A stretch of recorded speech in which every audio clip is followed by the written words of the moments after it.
নমস্কার তোমাদের সবাইকে সানা স্মাইল এডুকেশন সেন্টারে স্বাগত জানিয়ে আজকের ক্লাসটি শুরু করছি। আজকে তোমাদের সঙ্গে আলোচনা করব তোমরা যারা সপ্তম শ্রেণীর তৃতীয় পর্যায়ক্রমিক মূল্যায়ন পরীক্ষা দেবে তোমাদের জন্য রায় ও মার্টিন প্রশ্ন বিচিত্র থেকে আজকে সমাধান করব সপ্তম শ্রেণীর পরিবেশ ও বিজ্ঞান বিষয়ে মডেল নাম্বার 2 অর্থাৎ 2 নম্বর স্কুলের যে সমস্ত ছোট ও বড় প্রশ্নগুলি আছে তার সমস্ত প্রশ্নের উত্তরের সমাধান করে দেখাবো। চলো দেরি না করে মূল বিষয়ে যাওয়া যাক।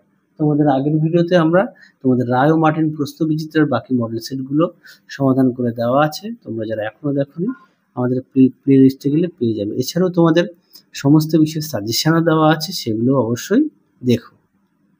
দেখো প্রথমে কি আছে, সমাধান করবো ফিজিক্যাল সায়েন্স। একে আছে সঠিক উত্তরটি নির্বাচন করো। এক দাগে আছে আলোক রশ্মি লম্বভাবে দর্পণের উপর আপতিত হলে প্রতিফলনের কোণের মান হবে 0 ডিগ্রি, অপশন সি। দুই দেখো ছোট মাছে থাকে, উত্তরটা লিখবে ক্যালসিয়াম, অপশন এ। 3 দাগে দেখো প্রশ্ন উত্তরটা হবে অপশন সি ইথার। 4 দাগের প্রশ্ন উত্তরটা হবে অপশন সি ক্ষারীয়। 5 দাগের উত্তরটা হবে অপশন এ 0। 6 উত্তরটা হবে অপশন সি 2। পরবর্তী দেখো কি আছে, 2 এর শূন্যস্থান পূরণ করো। একে আছে চুনাপাথরকে উত্তপ্ত করলে কার্বন ডাই অক্সাইড গ্যাস পাওয়া যায়। 2 দেখো ভিনিগার হলো অ্যাসিটিক অ্যাসিড। 3 দেখো ইথিলিনের পলিমারের নাম হলো পলিথিন। 4 দেখো ট্রেসিং পেপার হলো একটি অস্বচ্ছ মাধ্যম। 5 দেখো ঋণাত্মক ত্বরণকে মন্দন বলা হয়। পরবর্তী দেখো কি আছে, অতি সংক্ষিপ্ত উত্তর দাও। কি আছে দেখো, একে আছে পিভিসি পুরো নাম কি, উত্তরটা লিখবে পলিভিনাইল ক্লোরাইড। 2 দেখো রক্তে পিএইচ এর মান কত, 7.35 থেকে 7.45। 3 দেখো কৃতকার্যের এসআই একক, উত্তরটা লিখবে জুল।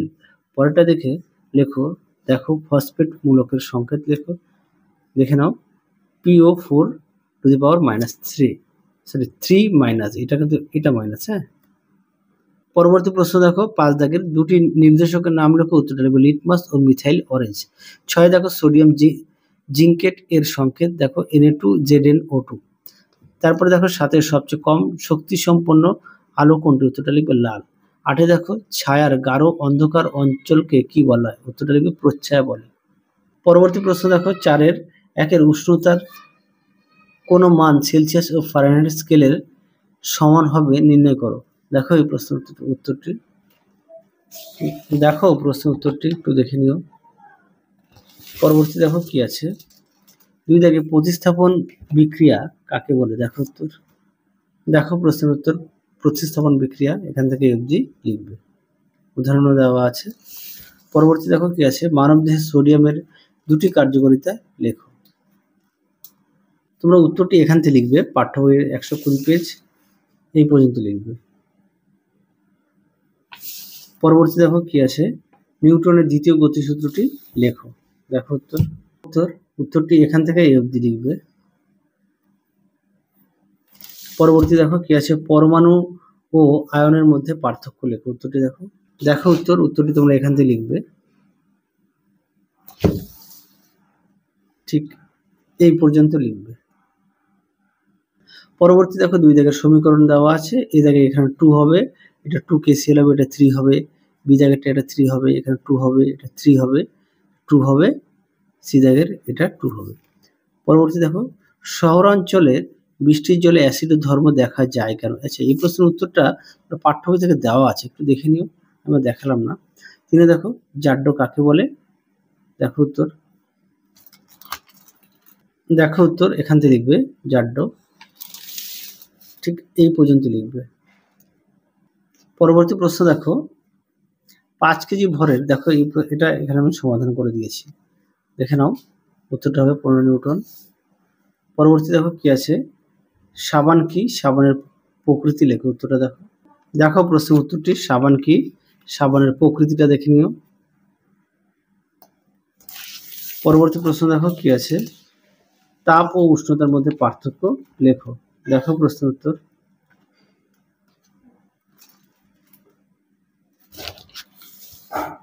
দেখো তাপ ও উষ্ণতার মধ্যে পার্থক্য সুন্দর করে দেওয়া আছে, একটু দেখে নিও।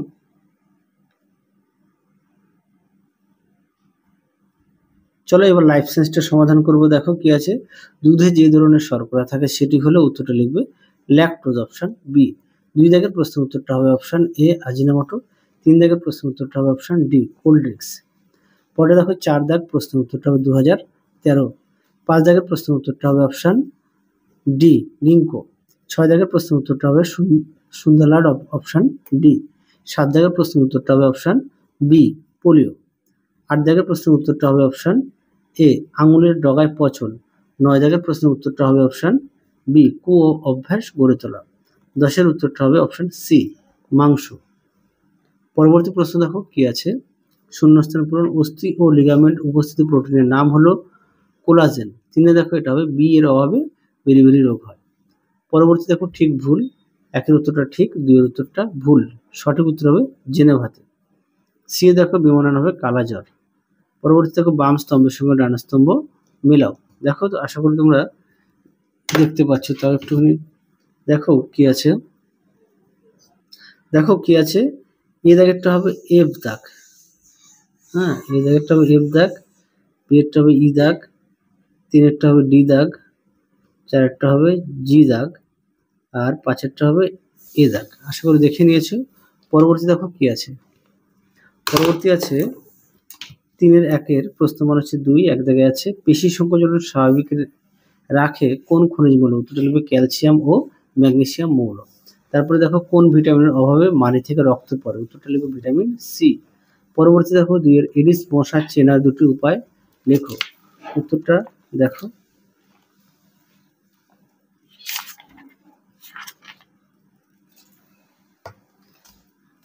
দেখো এডিস মশা চেনার উপায় সুন্দর করে দেওয়া আছে, তোমরা অবশ্যই পড়ে নিয়ে লিখবে। পরবর্তী দেখো কি আছে, শব্দচিত্রের সাহায্যে একটি খাদ্য শৃঙ্খল গঠন করে দেখাও। দেখো প্রশ্নের উত্তরটি,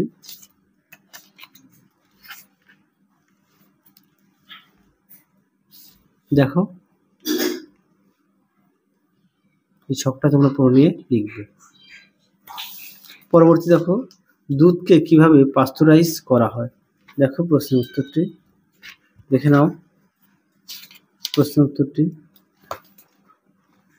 দেখো, উত্তরটি এখান থেকে লিখবে, এই পর্যন্ত লিখবে। তোমাদের আগের ভিডিওতে সমস্ত বিষয়ের সাজেশন দেওয়া আছে, তোমরা যারা এখনো দেখোনি আমাদের প্লে লিস্টে গেলে পেয়ে যাবে। পরবর্তী প্রশ্ন দেখো 4 দাগের 1 খাবারের মাধ্যমে সংক্রমিত রোগের হাত থেকে বাঁচতে কি কি করা যেতে পারে বলে তোমার মনে হয়। উত্তরটি দেখো, দেখো প্রশ্নের উত্তর এখান থেকে এই অবধি লিখবে। পরবর্তী দেখো কি আছে, জীববৈচিত্র্য হ্রাসের 3টি কারণ লেখো। দেখো প্রশ্নের উত্তর, দেখো সুন্দর করে পয়েন্ট দিয়ে দেওয়া আছে, তোমরা অবশ্যই পয়েন্ট দিয়ে লিখবে, দেখে নিও, অবশ্যই পয়েন্ট দিয়ে লিখবে। পরবর্তী দেখো জীবদেহে জলের 3টি ভূমিকা লেখো। দেখো প্রশ্নের উত্তর, দেখো প্রশ্নের উত্তর, দেখো প্রশ্নের উত্তরটি সুন্দর করে দেওয়া আছে, তোমরা অবশ্যই পড়ে নিয়ে লিখবে। দেখো জীবদেহে জলের গুরুত্ব, প্রথমে আছে উদ্ভিদ দেহে, তারপর আছে প্রাণী দেহে, দেখে নাও। পরবর্তী দেখো কি আছে, মানসিক সমস্যার 3টি কারণ লেখো। দেখো প্রশ্নের উত্তর, দেখো মানসিক সমস্যার মূল কারণ সুন্দর করে তোমরা লিখবে, অবশ্যই পয়েন্ট দিয়ে লিখবে। পরবর্তী দেখো প্লেগ রোগের বাহককে প্লেগ রোগ কিভাবে ছড়ায়। দেখো উত্তর, দেখো প্রশ্নের উত্তরটি তোমরা এর মধ্যে পেয়ে যাবে। জীবাণু এক প্রকার ব্যাকটেরিয়া, দেখো বাহকটির নাম বসবাসকারী। তাহলে চলো আজকের মতো এখানেই সমাপ্ত করছি, আবার দেখা হবে খুব শীঘ্রই তোমাদের পরবর্তী ভিডিওতে। তোমরা সবাই সুস্থ থেকো, ভালো থেকো, আজকের মতো টাটা।